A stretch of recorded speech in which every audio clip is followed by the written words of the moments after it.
Praise the lord. ఈరోజు దేవుని వాక్యం యెషయా గ్రంథము 43వ అధ్యాయం 2వ వచనం. నీవు జలములలో పడి దాటునప్పుడు నేను నీకు తోడైయుందును, నదులలో పడి వెళ్ళునప్పుడు అవి నీ మీద పొర్లిపారవు. అలాగే హెబ్రీలకు రాసిన పత్రిక 11వ అధ్యాయం 29వ వచనం చూద్దాం. విశ్వాసమును బట్టి వారు పొడి నేల మీద నడిచినట్లు ఎర్ర సముద్రములో పడి నడిచిపోయిరి, ఐగుప్తీయులు అలాగు చేయజూచి మునిగిపోయిరి. వాక్యానికి ముందుగా ఒక విషయం చెప్తానండి, కొంచెం జాగ్రత్తగా వినండి. ఇప్పుడు ఈ వాక్యం, ఈ మాటలు ఇదంతా నా సొంత తెలివో నా సొంత జ్ఞానం కాదండి. దేవుని కృపను బట్టి ఎవరికి ఆయన వార్త చేరవేయాలని అనుకుంటున్నాడో, ఎవరు అవిశ్వాసంతో ఉన్నారో, ఎవరికి ఈ మాటల అవసరమో వాళ్ళకి తండ్రి ఈ మాటలు పంపిస్తున్నాడు. ఇక్కడ వార్త తెచ్చిన నేను ఇంపార్టెంట్ కాదు, వార్త పంపించిన మన తండ్రి, అక్కడ మన కంటికి కనపడాల్సింది మన తండ్రి కనపడాలండి. ఆ వార్త తెచ్చిన మనుషుల కల్లే మీరు చూడొద్దు. నా కోసం, నేను ఈ పరిస్థితిలో ఉన్నానని నా కోసం నన్ను చూసి నా తండ్రి, ఎవ్వరూ నన్ను పట్టించుకోవట్లేదు, ఎవ్వరూ నాకు సపోర్ట్ చేయట్లేదు, ఎవరు నన్ను ప్రేమించట్లేదు, ఇక ఈ జీవితం నాకెందుకు అని నేను అనుకుంటున్నానని నా కోసం తండ్రి ఆ ధైర్యాన్ని నాకు పంపించాడు. నేను నా తండ్రి దృష్టిలో ఉన్నాను. ఎంత గొప్ప తండ్రి నా తండ్రి నాకున్నప్పుడు ఇక మిగతా వాళ్ళతో నాకేం పని? వాళ్ళ ప్రేమ నాకు దక్కలేదని, వాళ్ళ సహాయం నేను పొందలేదని నేనెందుకు బాధపడాలి అని మీరు ఫస్ట్ ఆలోచించాల్సింది నా వాయిస్ కాదండి. ఈ మాటలు నా మాటలు కాదు. మిమ్మల్ని ప్రేమించే, మీ మీద జాలిపడే, మీ మీద, నా మీద, మన మీద ఏ రోజుకు ఆ రోజు నూతనంగా ఆయన ప్రేమ కలుగుతుంది కాబట్టి ఈ మాటలు తండ్రి మీకు పంపిస్తున్నాడు. చెప్పేది నేను కాదు, దేవుడే, మన యేసయ్యే మనకి ఈ మాటలు, నేను కూడా మీ పరిస్థితిలో ఉన్నప్పుడు నాకు పంపించాడు. పంపించిన మనిషి కల్లే నేను ఒక పోస్ట్ మ్యాన్, అంతేనండి. ఇక మధ్యలో నేను అనేది వద్దు. ఇక్కడ మీకు పంపించింది, మీతో మాట్లాడుతుంది తండ్రి. అక్కడ మీ ధ్యాసంతా మన తండ్రి మీద ఉండాలి, మనుషుల మీద వద్దండి. ఎందుకంటే ఇది నా సొంత జ్ఞానం కాదు, నా సొంత తెలివి కాదు. తండ్రి మీకు ఆ భరోసా ఇస్తున్నాడు, మిమ్మల్ని ధైర్యపరుస్తున్నాడు. మీరు ఇలా ఉంటున్నారమ్మా, ఇలా ఉండొద్దు, ఇలా మార్చుకోండి, అప్పుడు నేను ఇంకా మిమ్మల్ని ప్రేమిస్తాను, మీరు నాకు ఇంకా దగ్గర అవుతారు అని తండ్రి కోరుకుంటున్నాడు. కాబట్టే ఈ వార్త మీరు వింటున్నారు. ఇక్కడ నేను కాదండి ఇంపార్టెంట్, మన తండ్రే. మీ ధ్యాసంతా ఈ మాటలు వింటున్నప్పుడు కానీ, ఏదైనా వాక్యం చదువుతున్నప్పుడు కానీ, ఎవరన్నా చెప్పేటప్పుడు వింటున్నప్పుడు, అది చెప్పే వాళ్ళ గొప్పతనం కాదండి, అది చెప్పించే వాళ్ళ గొప్పతనం. ఇక్కడ అది మనం నేర్చుకోవాల్సింది. ఇప్పుడు దైవజనులు ప్రసంగించేటప్పుడు, అబ్బా ఎంత చక్కగా చెప్పారు సార్, భలే మెసేజ్, సూపర్ మెసేజ్ అని మనం అంటాం. మెసేజ్ చెప్పడం గొప్ప కాదు, ఆ మెసేజ్ పంపించిన వాళ్ళ గొప్పతనం కదా, వాళ్ళు కదా గొప్ప. వాళ్ళకి, దైవజనులకి మనం రెస్పెక్ట్ ఇవ్వాలి, మన అభిమానం ఉండిద్ది మనసులో, అంతే. కానీ దేవునికి మించి మనం వాళ్ళకి అట్రాక్ట్ అవ్వద్దు, మనుషుల్ని వెంబడించొద్దు. తండ్రి ఏం చెప్పాడు? నన్ను వెంబడించండి అన్నాడు. దేవుణ్ణి మనం వెంబడించాలి, మనుషుల్ని కాదండి. ఇక్కడ నేను కాదు ఇంపార్టెంట్, మీతో మాట్లాడుతుంది మన యేసయ్య. ఆయనే మీతో మాట్లాడుతున్నట్టు మీ మైండ్ సెట్ చేసుకుని అప్పుడు వినండి. అప్పుడు కరెక్ట్గా మీకు తండ్రి ఏంటి, తండ్రి ప్రేమ ఎలాంటిది, ఆయన జాలి కనికరం ఎలాంటిది అనేది మీకు అర్థమైద్ది. ఇక్కడ నేను కాదు, నా వాయిస్ కానే కాదు, తండ్రి పంపించాడు. నా యేసయ్య నా కోసం పంపించాడు. నా తండ్రి, ఎవరు విడిచిపెట్టినా నా తండ్రి నాకున్నప్పుడు నేనెందుకు భయపడాలి అని మీ మనసులో మీరు గట్టిగా అనుకొని విశ్వాసంతో ఉండండి, వినండి. తండ్రే మాట్లాడుతున్నాడు, నేను కాదు. అసలు గుర్తుపెట్టుకోండి ప్లీజ్ ప్లీజ్ ప్లీజ్. సరే, ఇప్పుడు వాక్యంలోకి వెళ్దామండి. విశ్వాసమును బట్టి వారు పొడి నేల మీద నడిచినట్లు ఎర్ర సముద్రంలో పడి నడిచిపోయిరి, ఐగుప్తీయులు అలాగు చేయజూచి మునిగిపోయిరి. విశ్వాసం గల వారి కొరకే తెరవబడిన మార్గం అనేది అవిశ్వాసము గల వారి చేత ఉపయోగింపబడదు. ఇప్పుడు ఏదైనా కార్యం అనేది జరగాలంటే మన జీవితంలో, మన కుటుంబంలో మనం విశ్వసిస్తే మనకు జరిగిద్ది. ఆ సిస్టర్కి జరిగింది కదా, వాళ్ళకి జరిగింది, మా ఇంట్లో కూడా అలానే జరగాలి కదా, సరే ట్రై చేసి చూద్దాం అని ఇంకా వేరే వాళ్ళు ఎవరైనా సరే మనల్ని చూసి ట్రై చేశారనుకోండి, అంటే మనల్ని చూసి కాదు కదా, మన తండ్రి, ఆ కార్యం జరిగించిన తండ్రికి లోబడి ఆయన మీద నమ్మకంతో, మనం ఆయన మీద విశ్వాసంతో ఏదైనా పని స్టార్ట్ చేస్తే అప్పుడు అది నెరవేరిద్ది. కానీ వాళ్ళు చేశారు కాబట్టి నేను కూడా చేస్తాను, నాకు కూడా జరిగిద్ది అని అనుకోకూడదు కదా. కరెక్ట్గా ఇదే జరిగింది ఐగుప్తీయుల విషయంలో.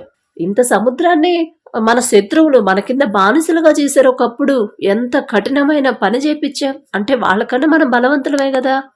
మనకన్నా వాళ్ళు ఏమైనా బలవంతులా? మనకన్నా తెలివి గల వాళ్ళ? వాళ్లే వెళ్ళంగా లేంది మనం ఎంత బలం గల వాళ్ళం, మన ఇంత అధికారులు, మనం వెళ్ళలేమా అని అనుకున్నారు. వెళ్ళారు. ఇశ్రాయేలీలు మంచిగా చక్కగా తండ్రి కృప ఉంది, ఆయన ముందున్నాడు కాబట్టి క్షేమంగా వెళ్ళిపోయారు. ఆరిన నేల మీద, ఇంత తడిగోడలేదు, మళ్ళీ బట్టలు ఎక్కడ తడిసిపోతాయోనని, మళ్ళీ ఎక్కడ చెమట మళ్ళీ చీదర పుట్టిద్దేమోనని తండ్రికి అన్నీ తెలుసు కదా, అన్నీ చూసుకుంటాడు కదా. మనం కూడా అంతే కదా, మన పిల్లలు ఏదన్నా బట్టలు, చిన్నపిల్లలు బట్టలు పాడు చేస్తే వెంటనే డ్రెస్ మార్చేస్తాం, ఎందుకంటే చీదరగా ఉండిద్ది, వాళ్ళకి ఇబ్బందిగా ఉండిద్దని. అది కూడా తండ్రి గమనించి అలా కూడా జరగకూడదని ఆరిన నేల, ఇంత చుక్క, నీటి చుక్క కూడా లేదు, తడి కూడా లేదు కదా, ఆరిన నేల మీద తీసుకెళ్ళాడు. అసలు ఎంత జాగ్రత్త అండి తండ్రికి. ఒక తల్లిలాగా, ఒక తండ్రిలాగా నా బిడ్డలు ఇబ్బంది పడకూడదు, ఇంత తడి కూడా వాళ్ళకి తగలకూడదని అంత పెద్ద మహాసముద్రాన్ని 2 పాయలుగా చేసి ఆరిన నేల వాళ్ళకి చూపించి ఆ దారిలో వారిని నడిపించాడు. అంటే ఇక్కడ మనం దేవుని మీద ఆధారపడితే, దేవుని మీదే పూర్తిగా మనం ఆనుకుంటే, మనం ఏ దారిలో వెళ్ళాలి, ఒకవేళ ఈ దారిలో వెళ్తే ఫలానాగా అట్లా ఆలోచిస్తుంది నా బిడ్డ, అలా ఆలోచించి అలాగే చేసిందంటే తనకి నష్టం జరిగిద్ది. కాబట్టి అసలు ఆలోచనే తీసేసి వేరే ఆలోచన నేను ఇస్తాను, క్షేమంగా ఉండే మార్గాన్ని నేను చూపిస్తానని తండ్రి మన గురించి ఆలోచిస్తాడండి. ఇక అంతకన్నా మనకేం కావాలండి? మన తల్లిదండ్రులు మనతో ఎల్లకాలం ఉండరు, మనం మరణించే వరకు ఉంటారని ఎవ్వరికీ గ్యారంటీ లేదు కదా. మనము ఉండము, ఎవ్వరుండరు. కానీ మనతో పాటు యుగ యుగాలు మనతో పాటు ఉండేది, మనతో మనల్ని ప్రేమించేది, మనకు తోడుగా ఉండేది, మనకు ధైర్యం ఇచ్చేది ఒకే ఒక్కళ్ళండి, మన ప్రభువైన యేసుక్రీస్తు వారు. ఆయన వైపే మన దృష్టి, మన ధ్యాస అంతా అటే ఉండాలి. ఈ మనుషులు అంటే ఫ్యామిలీ ఉండిద్ది, భర్త, పిల్లలు అందరూ ఉంటారు, రిలేషన్లో ఉంటాము, అది తండ్రి ఏర్పాటు చేసింది.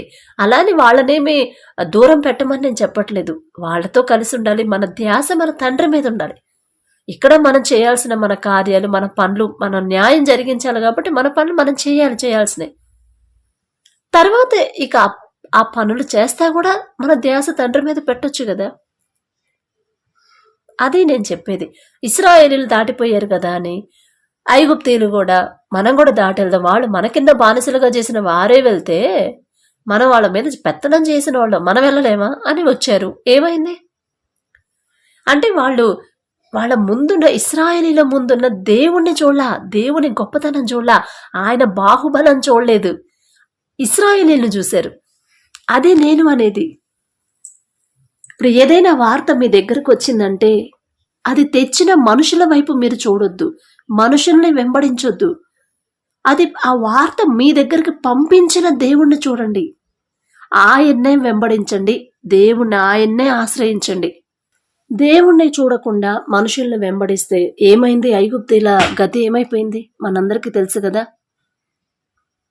ఇశ్రాయేలీలు దాటారని వాళ్ళు ట్రై చేశారు, పడిపోయారు, మునిగిపోయారు.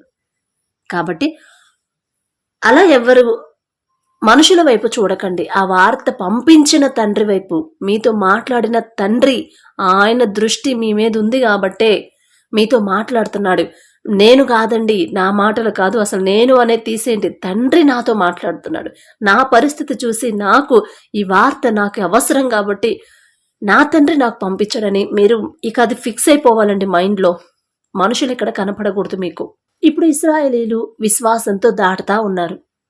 మధ్యలోకి వెళ్ళిన తర్వాత వాళ్ళకి మనుషులం కదండి, ఒక డౌట్ వచ్చి ఉండొచ్చు కదా, అమ్మో ఏం వెళ్ళే కొద్దీ ఇంకా లోతుకి వెళ్తుంది, ఈ బయట ఉంటేనేమో కాస్త పైకి ఉంది, ఈ లోపలికి వెళ్ళే కొద్దీ మధ్యలోకి వెళ్ళే కొద్దీ ఇంకా లోపలికి వెళ్తుంది, ఇంకా కిందకి వెళ్ళిపోతుంది, ఇంకా డౌన్ అయిపోతుంది. ఒకవేళ ఈ నీళ్లు మనం మధ్యలోకి వెళ్ళిన తర్వాత మన మీద పడిపోతే, లేకపోతే ఆ సముద్రంలో చాలా జంతువులు ఉంటాయి, చాలా జలరాశులు ఉంటాయి, అవన్నీ మన మీదకి వస్తే, మొసళ్ళు కానీ తిమింగలాలు కానీ ఇంకా చాలా చాలా ఉన్నాయి, అవి మన మీద పడిపోతే అప్పుడు మన పరిస్థితి ఏంటి అని భయం వచ్చి ఉండొచ్చు, భయపడి ఉండొచ్చు కదా.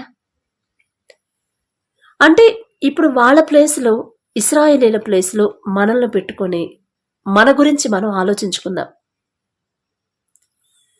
ఒక సమస్య ఇంట్లోకి వచ్చింది, ఇంట్లో ఒక సమస్య వచ్చినప్పుడు ఆ సమస్యను పట్టుకొని తండ్రి దగ్గర మనం ప్రార్థన చేస్తున్నాం, సమస్య తీసేయ్యా తీసేయ్యా అని. మధ్యలో మధ్యలో మనకి డౌట్స్ వస్తాయి, ఏం నిన్న రోజులైనా సమస్య పోలేదేంటి, సమస్య పోలేదు, ఇవన్నీ ఇలాగే ఉన్నాయి, ఎందుకని? అంటే యేసయ్య నా ప్రార్థన వినట్లేదా, పట్టించుకోవట్లేదా ఏంది, అసలు తీసేస్తాడా, పోయిద్దా, అసలు నేను చేసే ప్రార్థనకి రిప్లై వచ్చిద్దా అని మనలో మనకి డౌట్స్. ఆ డౌట్లు పుట్టించేది అపవాది, ఆ విషయం మనకు కూడా తెలుసు. అలా వచ్చినప్పుడల్లా మనల్ని మనం చిచ్చి నేనేంది అలా ఆలోచిస్తున్నాను, నేను ప్రార్థించడం పెద్ద గొప్ప కాదు, ఆ ప్రార్థించే మనసు నా తండ్రి నాకు ఇచ్చాడు, ఇదిగో అమ్మా నీకు ఈ సమస్య ఉంది నువ్వు ప్రార్థించే అని ఆ మాట చెప్పిన తండ్రి గొప్పవాడు కదా. ఖచ్చితంగా నా తండ్రి తీసేస్తాడు, ఇక ఆయన తప్ప ఈ భూమి మీద కానీ ఆకాశం మీద కానీ ఎవ్వరు తీసేయలేరు, ఎవ్వరికీ సాధ్యం కాదు, నా తండ్రికి ఒక్కడికే సాధ్యం. మేబీ టైం పట్టొచ్చు, అయినా పర్వాలేదు. ఒకవేళ నాలో ఏమైనా మార్చుకోవాల్సి ఉన్నాయేమో, అవిశ్వాసం నాలో వస్తుందేమో అని ఒక్కసారి మనల్ని మనం పరిశీలన చేసుకుంటా ఉండాలి ప్రతిరోజు. అప్పుడు మనకి ఎప్పుడైతే పూర్తి విశ్వాసంలో బలపడతామో, పూర్తిగా తండ్రి గురించి మనం ఆలోచిస్తామో, తండ్రి గొప్పతనం మనం తెలుసుకుంటామో, ఆయనకి ఏది అసాధ్యమైనది లేదు అని పూర్తిగా సంపూర్తిగా నమ్ముతామో, అప్పుడు కార్యం చేయడం స్టార్ట్ చేస్తాడు తండ్రి. ఐగుప్తీయులాగా మన మనుషులను చూసి వాళ్ళని ఫాలో అవ్వద్దు, ఇశ్రాయేలీలాగా మధ్యలో డౌట్స్ వచ్చినట్టు ప్రేయర్ చేస్తున్నా కూడా మధ్యలో డౌట్స్ వచ్చినట్టు భయపడకండి. ఎందుకంటే మనకు తోడై ఉన్న తండ్రి, నీవు జలములలో బడి దాటునప్పుడు నేను నీకు తోడయ్యుందును. ఇప్పుడు మనకి ఇక్కడ జలములు ఏందంటే మన శ్రమలే కదా.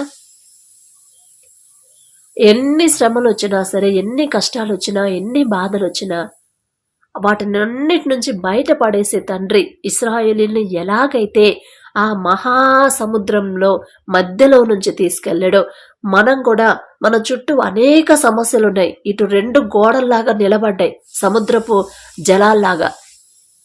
ఆ సముద్ర జలాల్లాగా మన శ్రమలు, కష్టాలు, బాధలు, అప్పులు, అనారోగ్య సమస్యలు అన్నీ నిలబడ్డాయి.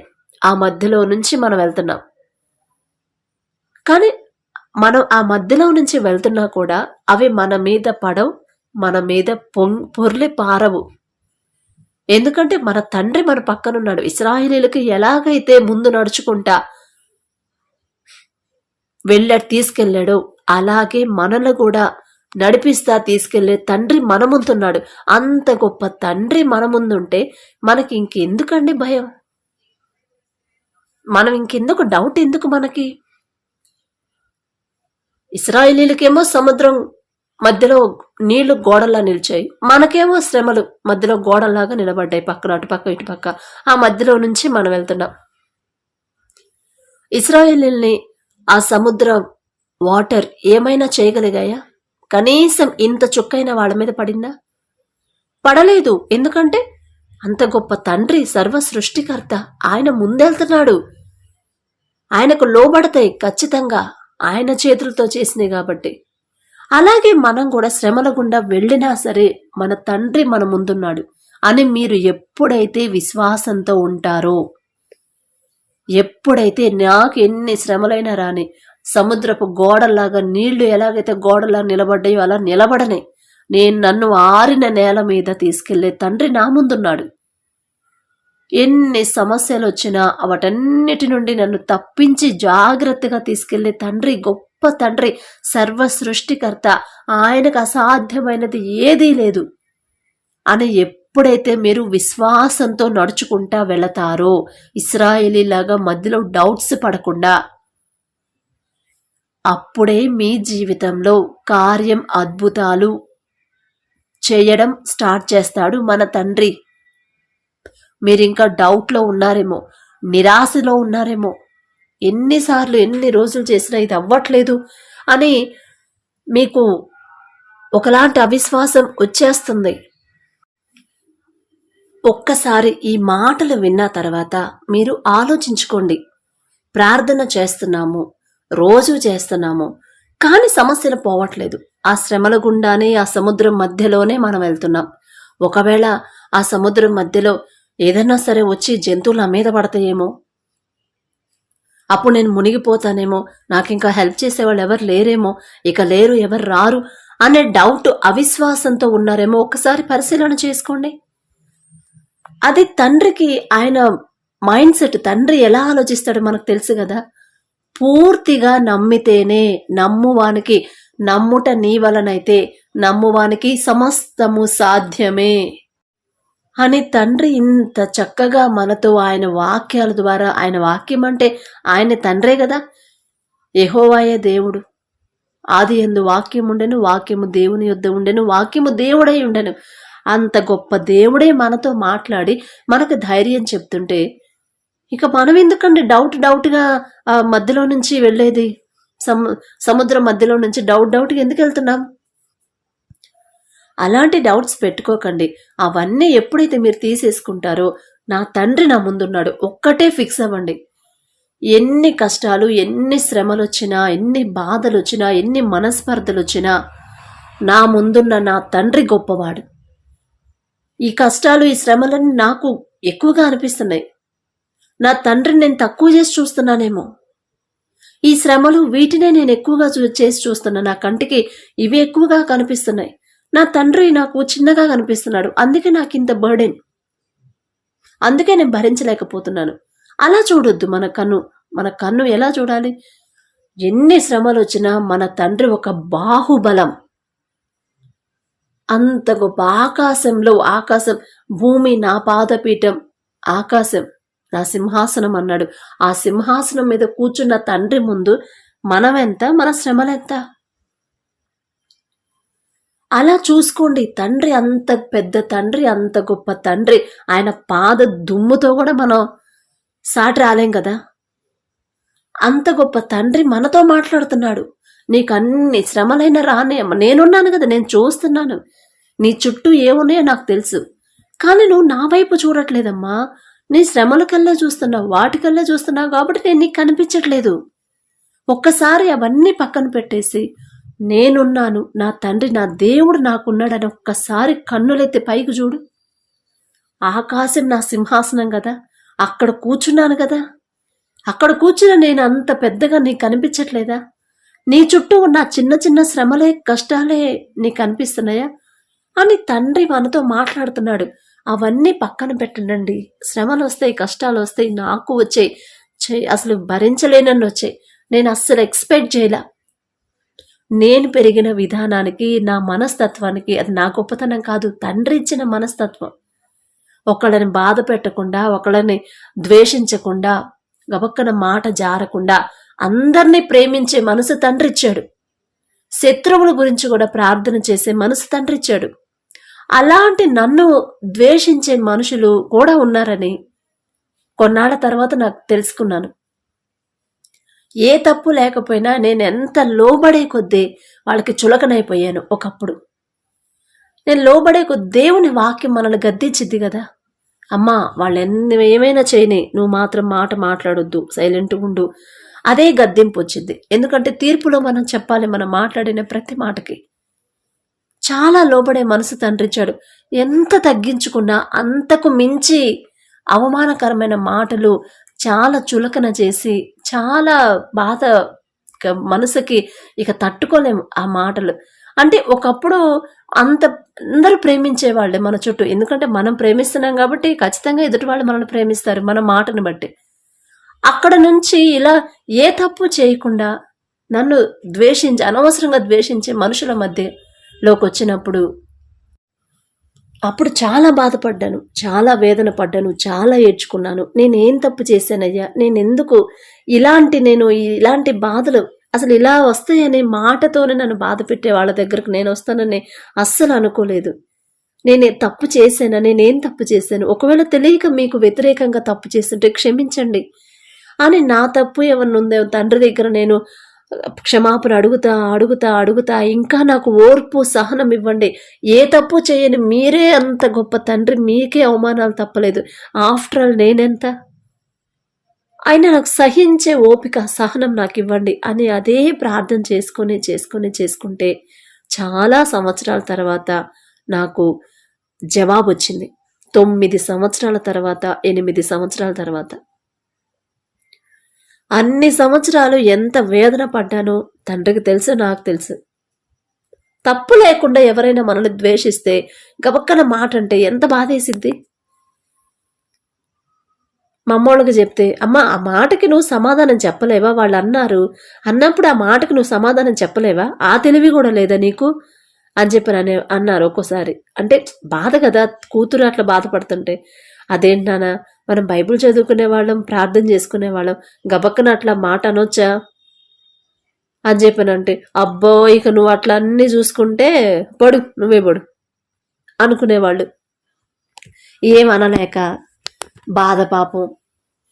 కానీ అవన్నీ చూసుకొని ఎప్పుడైతే నేను దేవుని మీద, అంటే అప్పుడు సమాధానం రాకముందు ఆ మాటలు అన్నప్పుడు నేనేం తప్పు చేశాను, అసలు నాకెందుకు ఇట్లా జరుగుతుంది, నేను చిన్నప్పటి నుంచి నన్ను జాగ్రత్తగా పెంచాడు యేసయ్య, నాకే ఎందుకు ఇట్లా జరుగుతుంది, నేను ఎవరిని ద్వేషించలేదు, ఎవరిని దూషించలేదు అని ఎప్పుడు నా గురించి నేనే ఆలోచించుకుంటా ఉండేదాన్ని. అందుకే నాకు సమాధానం రాలా. ఎప్పుడైతే ఇక తండ్రి చెయ్యి వదిలేసే దేవుడు కాదు కదా, రియలైజ్ అయ్యే మనసు తండ్రి ఇచ్చాడు. ఇక ఒకటే ప్రార్థన, నా తప్పుంటే నన్ను క్షమించండి తండ్రి, నా తప్పు లేకపోతే వాళ్ళకి నా తప్పు లేదని తెలుసుకునే మనసు వారికి ఇవ్వండి. ఇప్పటిదాకా మిమ్మల్ని వదిలేసి నా గురించి నేనే గొప్పగా ఊహించుకుంటా ఉన్నానేమో, అసలు ఆ మంచితనం ఇచ్చిందే మీరు, మంచి మనసు ఇచ్చిందే మీరు, మిమ్మల్ని వదిలిపెట్టి నేను నా మంచితనం, నా నోరు, నా మాటలు అనుకున్నానేమో, అది కూడా తప్పే. మిమ్మల్ని వదిలేసి మనుషుల వెనకాల పడుతున్నాను, నేను మనుషుల్ని ప్రేమిస్తున్నాను, వాళ్ళెందుకు నన్ను ద్వేషించి వాళ్ళ గురించే ఆలోచిస్తున్నాను కానీ నన్ను ఓదార్చే మీ గురించి నేను ఆలోచించలేదు, అందుకే నాకు ఈ పరిస్థితి అని ఎప్పుడైతే తండ్రి తెలుసుకునే అవకాశం మనసు ఇచ్చాడో, ఇక ఎప్పుడైతే ఇలా ఆలోచించడం మొదలు పెట్టానో అప్పుడు నా ప్రార్థనకి సమాధానం వచ్చింది. అప్పుడు నన్ను ద్వేషించే వాళ్ళు ప్రేమించడం మొదలు పెట్టారు. ఇక తర్వాత నాకు ఫిక్స్ అయిపోయే మనసు ఇచ్చాడు. మనుషుల ప్రేమ ఎలా ఉండిద్దో నేను చూశాను, మనుషుల అభిమానం ఎలా ఉండిద్ది. మనం ప్రేమించిన మనల్ని ద్వేషిస్తారు కొంతమంది, అందరు కాదు. కానీ నేను తప్పు చేసినా, నేను ఒప్పు చేసినా, నేను తండ్రిని బాధ పెట్టినా, నన్ను సరిచేసి నా తప్పులు క్షమించి నన్నుగా నా నుండి ఏది ఆశించకుండా, కొన్ని కుటుంబాల్లో ఉద్యోగం చేస్తేనే ప్రేమిస్తారు, ఉద్యోగం చేయకుండా ఇంట్లోనే ఉంటే చాలా చులకనగా చూస్తారు. ఆ పరిస్థితి కూడా నాకు ఎదురయ్యాయి, చాలా పరిస్థితులు ఎదురయ్యాయి. జాబ్ లేదు, రాలేదు, ఎన్ని ఇంటర్వ్యూలకు వెళ్ళినా నేను ఫెయిల్ జాబ్ లేదని కూడా చులకనగా చూశారు, చాలా బాధపడ్డాను. కానీ ఎప్పుడైతే నా తండ్రిని, దేవుడి మీద ఆధారపడడం పూర్తిగా, ఇంకా ఎవరున్నా లేకపోయినా, ఆఖరికి నా కడుపును పుట్టిన బిడ్డలు నాకు లేకపోయినా నా తండ్రి నాకుంటే చాలు. ఎవ్వరూ శాశ్వతం కాదు, అందరినీ విడిచిపెట్టి వెళ్ళిపోవాల్సిందే. కానీ నా తండ్రి ఉన్నాడు, యుగయుగాలు ఉండే తండ్రి, సజీవుడు నా తండ్రి, ఆయన నాతో ఉంటే చాలు, ఇక అంతకన్నా నాకేం అవసరం లేదని ఎప్పుడైతే అనుకున్నానో, అలా అనుకుంటాం మొదలు పెట్టానో, అదే మాట రోజు అనుకునేదాన్ని. అప్పటి నుంచి నాకు ప్రతి సమస్యకి పరిష్కారం ఇచ్చుకుంటా ఒక్కొక్క సమస్యని పరిష్కరిస్తా వచ్చాడు తండ్రి.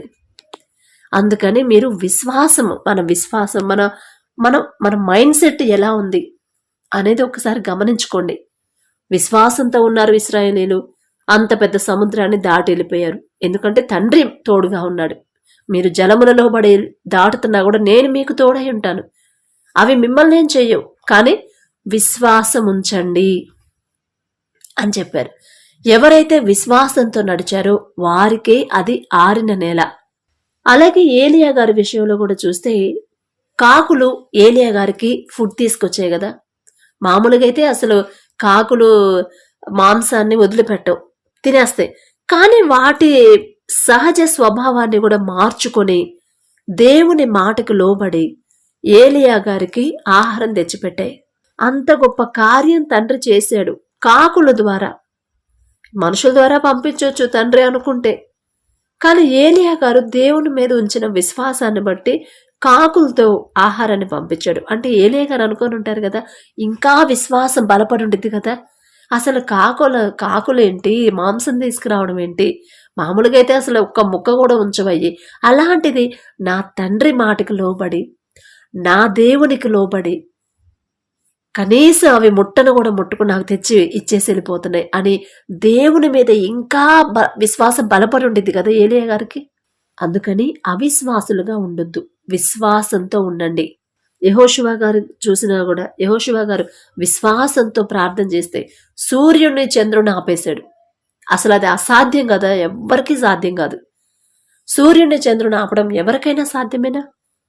మన తండ్రికి ఒక్కడికే సాధ్యం. అందుకే కాకపోతే మనిషి విశ్వాసంతో, యెహోషువ మనిషే, ఆయన కూడా మనలాంటి మనిషే, కానీ ఆయన గొప్ప విశ్వాసం, ఆయనతో పోల్చుకునే అర్హత మనకు లేదండి. కానీ ఆయన విశ్వాసంతో ప్రార్థన చేసినప్పుడు సూర్య చంద్రుని ఆపేశాడు తండ్రే. జస్ట్ యెహోషువ గారు చెయ్యి చూపించడం వరకే ఆయన పని, కానీ ఆపే శక్తి ఎవరిది? మన తండ్రిది కదా. యెహోషువ సూర్యచంద్రులు ఆపేశారు అని అంటాం, కానీ యెహోషువ గారు కాదండి ఇక్కడ ఆపింది, మన తండ్రి. ఆ చంద్రులు చేసిన మన సృష్టికర్త వాటిని ఆపింది. మోషే గారు సముద్రాన్ని 2 పాయలుగా చేశారంటారు, మోషే గారు కాదు, సముద్రాన్ని చేసిన గొప్ప సృష్టికర్త సముద్రాన్ని చీల్చింది. అందుకని మీరు ప్రార్థన చేస్తున్నారు కానీ సమస్యలు పోవట్లేదు అని చాలా మంది బాధపడుతున్నారు. కానీ మీరు పూర్తిగా దేవుని మీద ఆనుకోవట్లేదేమో, అందుకే ఈ మాటలు పంపిస్తున్నాడు. ఈ మాటలు నా మాటలు కాదండి, నా గురించి మీరు ఆలోచించొద్దు. పలానా సిస్టర్ చెప్పింది ఆ మాట వద్దు, అసలు ఆ ఆలోచన మీకు రావద్దు. పలానా చర్చిలో పలానా పాస్టర్ గారు చెప్పారు, అది కాదు మనకు గుర్తుండాల్సింది. పలానా చర్చిలో ఆ రోజు ఆ పాస్టర్ గారు చెప్పారు, ఆ రోజు ఆ సిస్టర్ చెప్పింది, ఆ రోజు వాళ్ళు చెప్పారు, అది కాదండి మనకు గుర్తుండాలని. మన మైండ్లో ఉండాల్సింది మనుషులు కాదు, ఆ వార్త పంపించిన దేవుడు మన మైండ్లో ఉండాల్సిందే. వార్త అందించడం వరకే మన బాధ్యత, అంతే. మేమేదో గొప్పవాళ్ళం కాదు, అసలు మీతో పోల్చుకునే అర్హత కూడా నాకు లేదండి. ఎందుకంటే మీలో ఎంతో మంది భారంగా ప్రార్థన చేసేవాళ్ళు ఉన్నారు, ఎంతో మంది భక్తి పరులు ఉన్నారు, దేవునికి ఇష్టమైన వాళ్ళు మీలో చాలా మంది ఉన్నారు. అందుకే తండ్రి మిమ్మల్ని ప్రేమిస్తున్నాడు కాబట్టే వార్త మీకు అందించడం వరకే నా బాధ్యత. వార్త అందించాడు, నా ద్వారా పంపించాడు, అంతే. ఇక్కడ నేను కాదు ఇంపార్టెంట్, ఆ వార్త పంపించిన రాజు ఇంపార్టెంట్. ఇక్కడ మీరు గమనించండి, ఇక్కడ నా మాట ఇంపార్టెంట్ కాదండి. నాకు అదే బాధగా ఉంది. సిస్టర్ మీరు చాలా బాగా చెప్పారు, సిస్టర్ చాలా మంచి మెసేజ్, అసలు నేను కాదు ఇక్కడ మీ మైండ్లో ఉండాల్సింది. ఆ వార్త పంపించిన తండ్రి కదా మీ మైండ్లో ఉండాలి. మీరు అందుకే దేవునికి దగ్గర అవ్వలేకపోతున్నారు. మనిషిని సృష్టికర్తను వదిలిపెట్టేసి సృష్టిని పూజిస్తున్నారు కొంతమంది, చాలా మంది. ఆ సృష్టిని చేసిందే మన తండ్రి. చేసిన సృష్టికర్తని పక్కన పెట్టేసి సృష్టిని పూజిస్తున్నారు చాలా మంది కదా. చెట్లనంటే పుట్లనంటే రాళ్ళు రప్పలు వాటిని పూజించే వాళ్ళు ఉన్నారు కదా. ఇప్పుడు మనం కూడా అలానే తయారవుతున్నామండి. మన క్రైస్తవులు కూడా సృష్టికర్త తండ్రి మన మహారాజు ఒక వార్త మన ద్వారా పంపించాడు. ఒక మనిషి ద్వారా వార్త పంపిస్తే వార్త పంపించిన దేవుణ్ణి వదిలిపెట్టేసి వార్త తెచ్చిన మనుషుల వెనకాల మనం పడుతున్నాం. అదే అర్థం కావట్లేదు, అదే బాధ. మనకు ప్రాబ్లమ్స్ అందరికి ఉన్నాయి. కానీ ఆ ప్రాబ్లమ్స్ నుంచి తప్పించేది నేను కాదు, నా ప్రార్థన అంతకన్నా కాదండి. నేను ఇంపార్టెంట్ కాదు. మీరు అనుకుంటారేమో, సిస్టర్ మీరు ఎంత ప్రార్థన చేస్తుంటే దేవుడు మీ ద్వారా మాట్లాడుతున్నారు. అది కాదండి. మీకన్నా నేను గొప్పదాన్ని కాదు. మీరింకా మీలో చాలా మందికి తండ్రికి ఇష్టమైన వాళ్ళున్నారు. ఐగుప్తీయులాగా ఇశ్రాయేలీల వైపు చూడొద్దు మీరు. ఐగుప్తీయులు ఇశ్రాయేలీలను చూశారు. వాళ్లే బానిసలు. ఆఫ్టర్ ఆల్ వాళ్ళెంత మన దగ్గర బానిసలుగా చేశారు. మనం ఎంత ఎన్ని బాధ పెట్టినా కూడా వాళ్ళు మనకు లోబడి మన కాళ్ళ దగ్గర బతికినోళ్ళు. ఆఫ్టర్ ఆల్ వాళ్ళు దాటంగాలేంది, మనం దాటలేవా అని మనుషులను చూసి దాటాలనుకున్నారు. కానీ కుదిరిందా? లేదండి. అదే ఇప్పుడు నేను అదే చెప్తున్నాను. మనుషుల వైపు మీరు చూడకండి. ఆ వార్త తెచ్చిన వాళ్ళకల్లే చూడొద్దు. ఆ వార్త పంపించిన దేవుని కల్లే చూడండి. అమ్మా మీరు ప్రార్థన చేస్తున్నారు తల్లి, ఇంకా మీరు విశ్వాసం ఉండట్లేదు తల్లి. మీ విశ్వాసం, మీరు ఇంకా పూర్తి నమ్మకంతో ఉండలేకపోతున్నారు. మీరు ఇంకా బలపడటమ్మా విశ్వాసంలో అని తండ్రి చెప్తున్నాడు. ఇక్కడ వార్త తెచ్చిన వాళ్ళు కాదు మన కంటికి కనపడాల్సింది. ఆ వార్త పంపించిన తండ్రి మీ కంటికి కనిపించాలి. మీరు ప్రార్థన చేసేటప్పుడు కూడా ఇలా ప్రార్థించండి. అయ్యా నేనే పాటిదాన్ని, నేనే పాటివాడిని, నేను ఇలా ప్రార్థన చేస్తున్నాను, నేను ఈ పరిస్థితిలో ఉన్నాను, నా పరిస్థితి చూశారు మీరు చూశారు, నాకు ఇటువంటి అర్హత లేదు, మీ దృష్టిలో నాకు ఉండే అర్హత కూడా నాకు లేదు.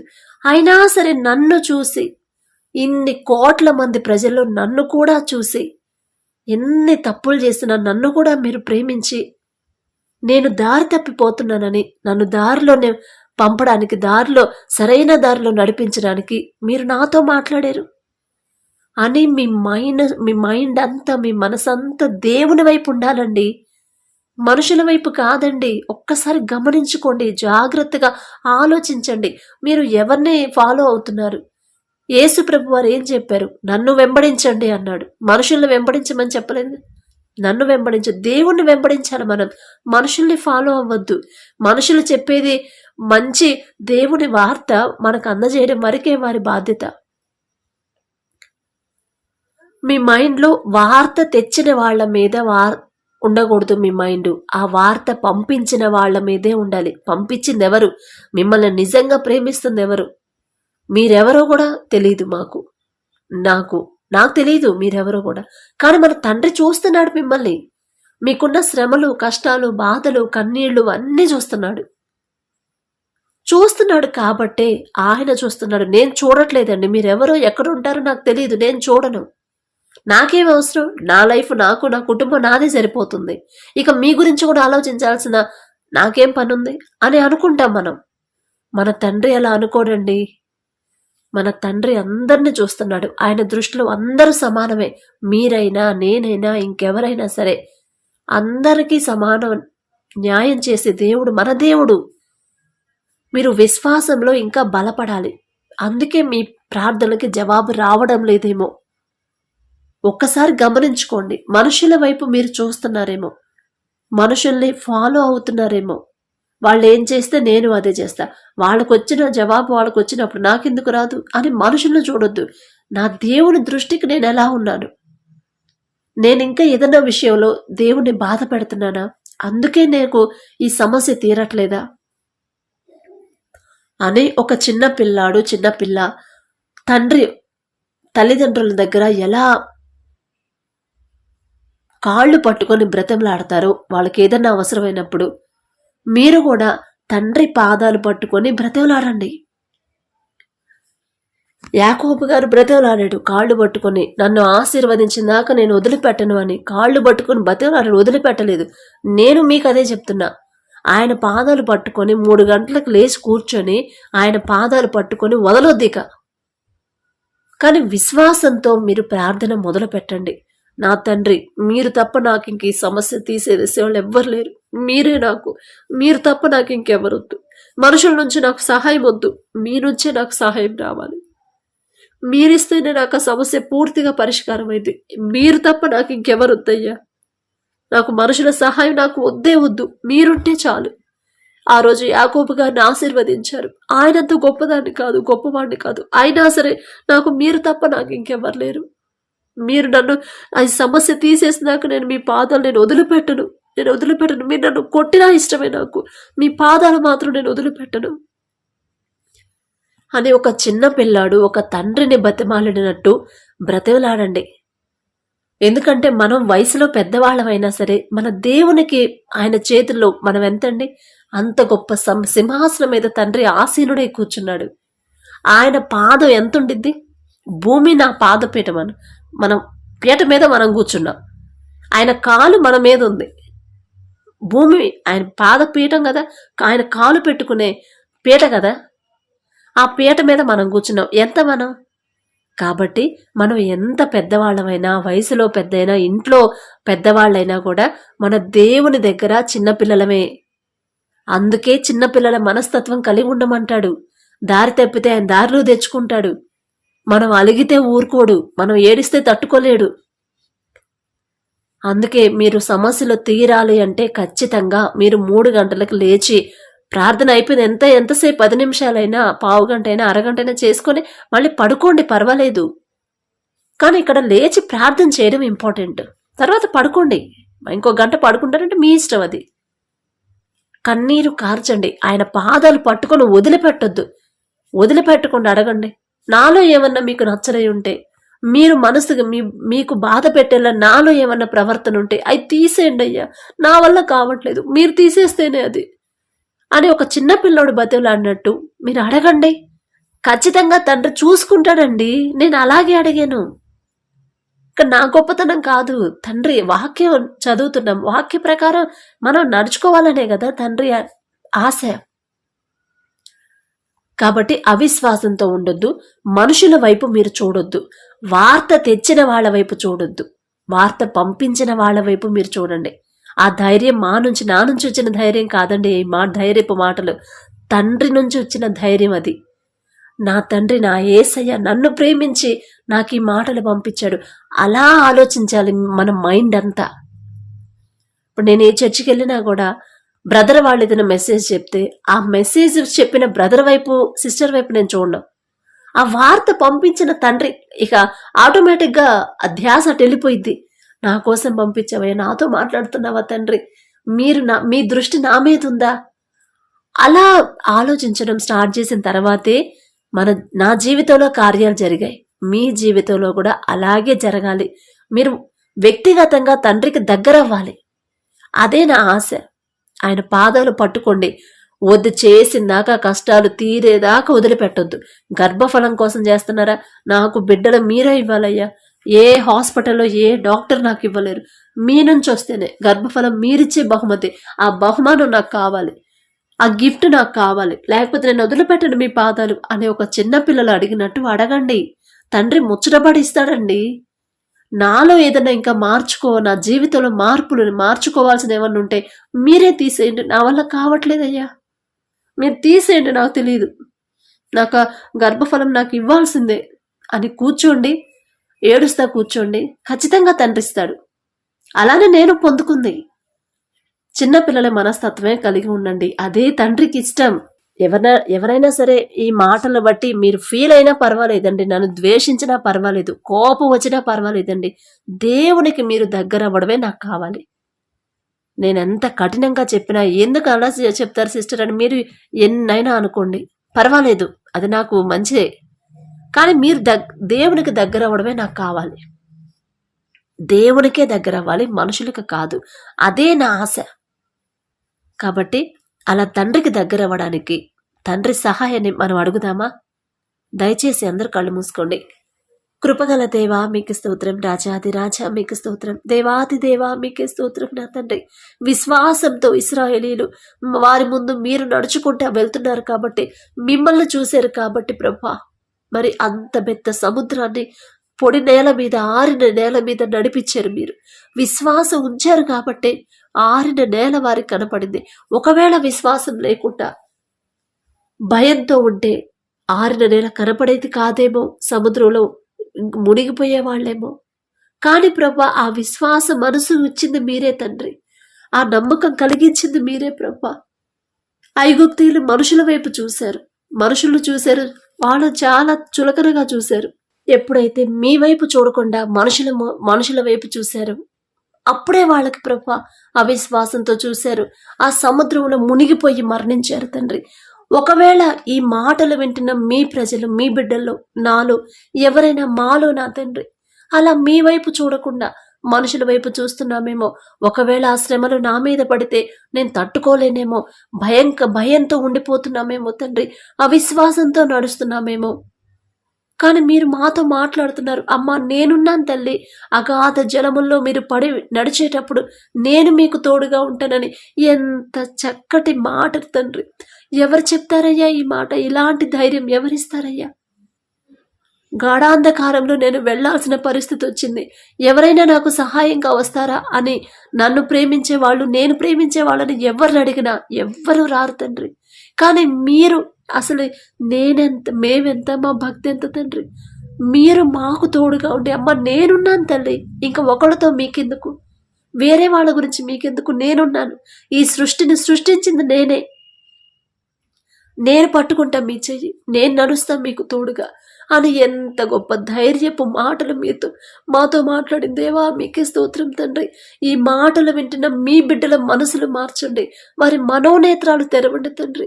వార్త తెచ్చిన మనుషుల వైపు వాళ్ళు చూడకుండా ఆ వార్త పంపించిన మీ వైపు, మీ ప్రేమని ప్రభా వాళ్ళు తెలుసుకునే మనసు వారికి ఇవ్వండి.